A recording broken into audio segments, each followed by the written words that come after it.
Tere kõigile!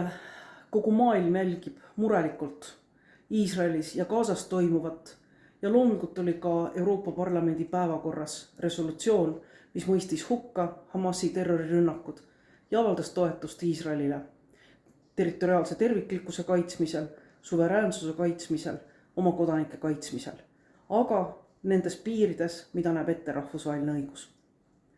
Läbirääkimised olid keerulised, olid emotsionaalsed, olid pikad ja osa vaidlust jõudis ka plenaaristungile, kus Euroopa Parlamendi saadikud vasakpoolsetest poliitilistest ringkondadest ja konservatiivid ei olnud nõus kutsuma üles kohesele vaherahule.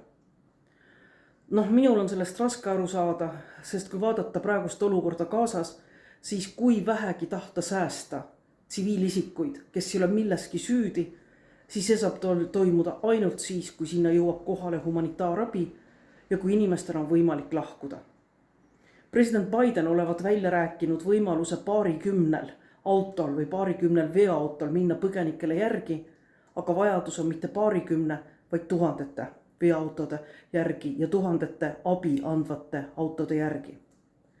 Euroopa Parlamendi kompromiss leiti sõnastuses, mida kasutab praegu ka ÜRO, mida kasutati ÜRO Julgeolekunõukogus, ehk see on palve humanitaarpausile. Peatada sõjategevus humanitaarsetel kaalutlustel.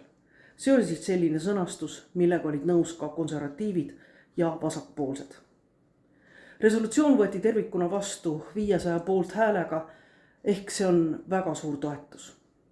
Emotsionaalne oli ka eilne päev, kui plenaaristungi külalistena viibisid Euroopa Parlamendi plenaaristungi saali rõdul Hamasi terroristide käest pääsenud, põgenenud perekonnad, kes olid siin selleks, et rääkida oma lugusid.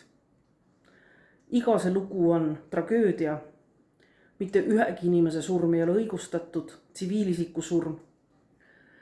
Ja muidugi jälgitakse praegu, mis saab edasi. Ja kõigi lootused on, või vähemalt ütleme, nendele, kes tahavad rahu piirkonnas, nende lootused on, et sõjategevus lõppeks, et sõjategevus ei läheks veel suuremaks. Me ju teame, kuidas toimuvad juba protestid Euroopa pealinnades.